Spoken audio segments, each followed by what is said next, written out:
ሰላም ውድ አድማጮቻችን፣ ይህ ያያ ስፖርት ነው። ዩሪ ቴሌማንስ የማንቸስተር ዩናይትድ ተጫዋች ሆኗል። ሁለተኛው ፈራሚ በመሆን ማንቸስተር ዩናይትድን ይቀላቀላል። ዩሪ ቴሌማንስን በሚመለከት በአስቶን ቪላ ቤት ኮንትራቱ በ2028 የሚጠናቀቅ ይሆናል። የኮንትራት ማፍረሻም የ35 ሚሊዮን ፓውንድ ነበር። ማንቸስተር ዩናይትዶች አስገራሚውን ዝውውር አከናውነውታል። በጣም የሚገርም ነው። ከምንም ነው የሰማነው ዝውውሩን። ዴቪድ ኦርንስቲን የመጀመሪያውን መረጃ ወጣ። ፋብሪዚዮ ሮማኖ ሂር ዊጎ ብሎናል። ተጠናቋል። ዩናይትድ ሁለተኛ ፈራሚያቸውን ከአንድሬ ሳንቶስ በመቀጠል ዩሪ ቴሌማንስን ማስፈረም ችሏል። የኤደርሰን ዝውውር ከተቋረጠ በኋላ በቀጥታ ማንቸስተር ዩናይትዶች ዩሪ ቴሌማንስ ላይ ያተኮሩ ቴሌማንስን ማግኘት ችሏል።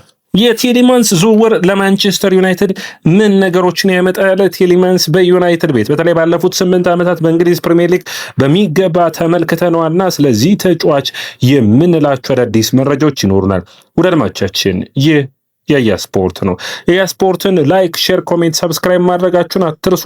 የናንተ ላይክ፣ ሼር፣ ኮሜንት፣ ሰብስክራይብ ያስፈልገናል። ዩሪ ቴሌማንስ እንግዲህ በቪላ ቤት 29 ዓመቱ ላይ የሚገኝ ተጫዋች ነው። ይህ የቤልጂየማዊ አማካኝ መስመር ተጫዋች በተለይ የተለያዩ ቦታዎችን በተመሳሳይ ሰዓት መጫወት መቻሉ ማይክል ካሪኩ ማንቸስተር ዩናይትድ አስፈላጊ የሚያደርገው ነው። ወደ ደማቻችን የዚህ ተጫዋች እንግዲህ ጠቅላላ ሁኔታውን የተጫዋች ፕሮፋይሉን በምናይበት ጊዜ ዩሪን ማሪያን ቴሌማንስ እንግዲህ ግንቦት 1997 ነው። ይህ ማለት ቀጣይ ግንቦት 7 ላይ 30 ዓመቱን የሚደፍን ይሆናል። 29 ዓመቱ ላይ ይገኛል። ወሳኝ የኮንትራት ሁኔታ ውስጥ ይገኛል። ቪላ ተጫዋቹን እስከ 28 ኮንትራት ማስፈረሙ ይታወሳል። በነፃ ከሌስተር ሲቲ ስላስፈረሙት ይህንን ተጫዋች በደሞዙ ረገድ ወደ 11.3 ሚሊዮን ዩሮ ነው የሚያገኘው። ስለዚህ ከዚህ የበለጠ ኮንትራትን ማንቸስተር ዩናይትዶች ሰጠውታል ተብሎ ይታሰባል። ይህንን ደግሞ ኮንትራት ቪላዎች ማደስ አይችሉም። አማካኝነት በተከላካይ አማካኝነት በእያንዳንዱ ቦታ በ6 በ8 በ10 ቁጥር ላይ መሰለፍ የሚችል አስደናቂ ብቃት ያለው ተጫዋች መሆኑን መርሳት የለብንም። ይህ ተጫዋች እንግዲህ ባለፈው ውድድር ዓመት የዩሮፓ ሊግ አሸናፊ እንደነበር በ25 የእንግሊዝ ፕሪሚየር ሊግ በ9 የዩሮፓ ሊግ በዓለም ዋንጫ በ5ቱ ጨዋታዎች የተጫወተ አስደናቂ ብቃት የነበረው ነው። በጥሩ ፐርፎርማንሱ ይነሳል። ብዙ ጨዋታዎችን በማድረጉም ከሚነሱ ተጫዋቾች መካከል አንዱ ነው። ዩሪ ቴሌማንስ ስናወራ ጥንካሬውን ማንሳት አይጠበቅብኝም። ዩናይትድ ዝውውሩን ለምን መረጠው የሚለው ላይ ግን በማተኮር የሚጠበቅብን ይመስለኛል። ዩናይትድ በዝውውር መስኮቱ ላይ የተለያዩ ተጫዋቾችን ትኩረት አድርገው ነበር። ኤሊየት አንደርሰንን ፈልገው ነበር። በዋጋና በደሞዝ ከዚህ ተጫዋች ዝውውር ወጥተዋል። ቶናሊን ፈልገው ነበር። ቶናሊን በዋጋም እንዲሁም በደሞዝ ሁኔታ በተለያዩ ሁኔታዎች ከዚህ ተጫዋች ዝውውር ላይ ወጥተዋል። ማቲያስ ፈርናንዴዝ ነበር። አሁን ግን በቀጥታ ቴሌማንስ ላይ ለምን አተኮሩ ስንል የቴሌማንስ ዝውውር 35 ሚሊዮን ፓውንድ ብቻ መሆኑ በጣም ትልቅ እድል ነው። ለሌሎች ዝውውሮች ለዩናይትድ የሚያግዝ ይሆናል። ዩናይትድ አሁን በእቅድ በሚገባ የሚመራ ቡድን ይመስላል ማለት ይቻላል። በኔ እይታ አንድሬ ሳንቶስን ሲያስፈርሙ ወሳኝ የሆነ ለቀጣዮቹ ዓመታቶች የሚያገለግል ነው። ለምሳሌ ዩሪ ቴሌማንስ በአማካኙ ላይ የተለያየ አይነት ቦታዎችን መውጣት መቻሉ አንደኛ በቡድኑ ውስጥ ከኮቢ ሜይኖ ጋር የሚኖረው ጥምረት ይኖራል። የአጥቂው ላይ መስመር ላይ ደግሞ በተለይ ለትንንሽ ቡድኖች ዩናይትድ በሎ ብሎክ የሚጫወቱ ቡድኖች ላይ ስለሚቸገር እዛ ቦታ ላይ ለመሰለፍ በአጥቂው ላይ ለመሰለፍ በተለይ ደግሞ የተሻለ የማጥቃት ውጤታማ ስለሚኖረው በጣም ጥሩ ነው። ነገር ግን ምን ጥንካሬ ይኖረዋል ነው አይደለ? አንደኛ ፓስ አቅሙ ነው። የዩናይትድን ብሩኖ ፈርናንዴዝ ላይ ተመረኮዘ የፓስ አኩሬሲ ጉዳይ በሚገባ ማሻሻል የሚችል ነው። ፓስ አኩሬሲው 86.8% ነው። 52.9% ረጃጅም ኳሶች አሉ። የቆሙ ኳሶችን የማሻማት አቅሙ በፕሬዠሮች ውስጥ ፓስ የማድረግ አቅሙ ከዛ ውጭ ቨርሳታይል ነው። አድማጮቻችን በቃ ዩናይትድ የአማካይ መስመሩን በብሩኖ ፈርናንዴዝ በዩሪ ቴሌማንስና በኮቢ ሜይኖ የሚመራ ከሆነ አስገራሚ ቨርሳታይል የሆነ አማካይ መስመር ይኖራቸዋል። ትልቁ ችግር ግን ልምዱ ነው። ከ500 በላይ ጨዋታዎችን ያደረገ ነው። ምንም ጥያቄ የለውም። ልምዱ በጣም በሚገባ ያግዘዋል። ትልቁ ድክመት የሚመስለኝ ቴሌማንስ ያለ ዲፌንሲቭ ሚድፊልደር ዩናይትድ እንዴት ይሆናል የሚል ነው። እዚህ ጋር ትልቅ መነሳት የሚችል ጉዳይ አለ። ወደ አድማጮቻችን እንግዲህ ሁለት ነጥቦችን እናንሳ። አንደኛ የዚህ ተጫዋች ልምድ በጣም ወሳኝ ሆኖ ሳለ ያለ አቡበከር ካማራ ያለ ኦናና ዩናይትድ ቤት ማን ዲፌንሲቭ ሚድፊልደር ይሆናል? ዩናይትድ አሁንም ካዝሜሮ ያስፈልገውም የሚል ነው። እንግዲህ ሶስተኛ ፈራሚን እንጠብቅ ከዩናይትድ አማካይ መስመር ላይ አንደኛው እሱ ነው የሚሆነው ብዬ አስባለሁ። አንድሬ ሳንቶስ ዋና ቋሚ የአጥቂ ምንጩ ሊሆን የሚችልበት እድል ያለ አይመስለኝም። ትንሽ የሚያስቸግር ይመስለኛል። እዚህ ጋር መታሰብ የሚጠበቅባቸውም ሁኔታዎችም ስላሉ ስለዚህ ዩናይትድ አሁን ሶስተኛው አማካኝ የሚያስፈርሙት ላይ ፒውር የሆነ እንደ ቡዋዲ አይነት ፒውር የዲፌንሲቭ ሚድፊልደርን የሚፈልጉ ይመስለኛል።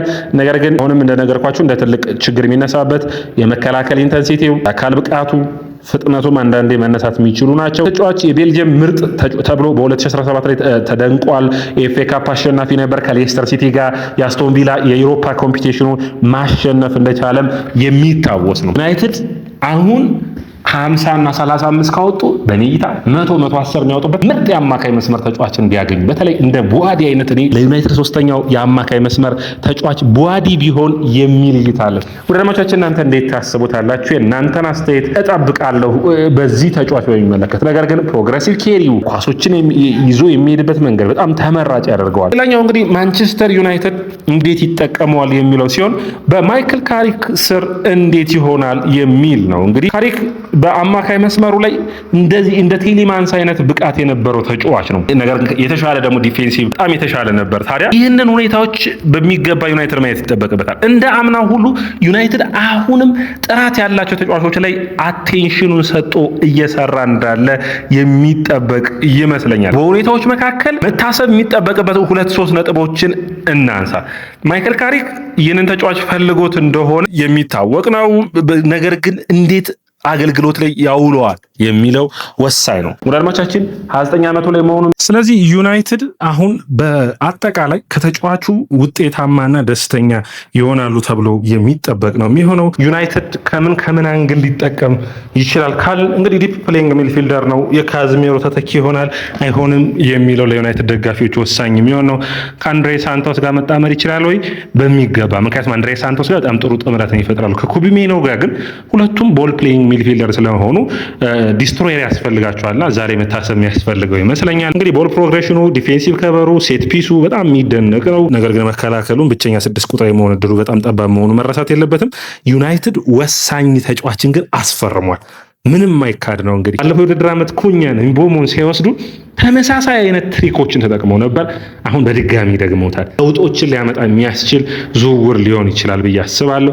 520 ጨዋታዎቹ ደረጃዎቻችን በሌስተር ሲቲ ቤት ያየነው ቲሌማንስ በተለይ በሌስተር ሲቲ የመጨረሻው ዓመት ኮንትራቱ ኤክስፓየር ሲያደርግ በጣም ደካማ ብቃቱን አሳይቶ ነበር። ሌስተር የዓመት የተቸገረበትና የወረደበት ዓመት እንደነበር ታስታውሳላችሁ። አሁን ግን ተመልሷል ማለት በሚቻል ነው። ዩሮፓ ሊግ ላይ አስደናቂ ተጫዋች ነው። ትልልቅ ቡድኖች ላይ ብልጫዎች እንድትወስድ የሚያደርግ ነው። ነገር ግን ዲስትሮየር ከጎኑ ያስፈልጋል። ሜቢ አንድሬ ሳንቶስ ጋር ጥሩ ጥምረት የሚፈጠር ኩቢሜኖ፣ ቴሌማንስ እና ብሩኖ ፈርናንዴዝ የማጥቃቱ ላይ የሚያተኩር ቡድን ይሆናል ብዬ አስባለሁ። ወዳጆቻችን እናንተ እንዴት ታዩታላችሁ? ይህ የያ ስፖርት ነው። የያ ስፖርት ላይክ፣ ሼር፣ ኮሜንት፣ ሰብስክራይብ ማድረጋችሁን አትርሱ።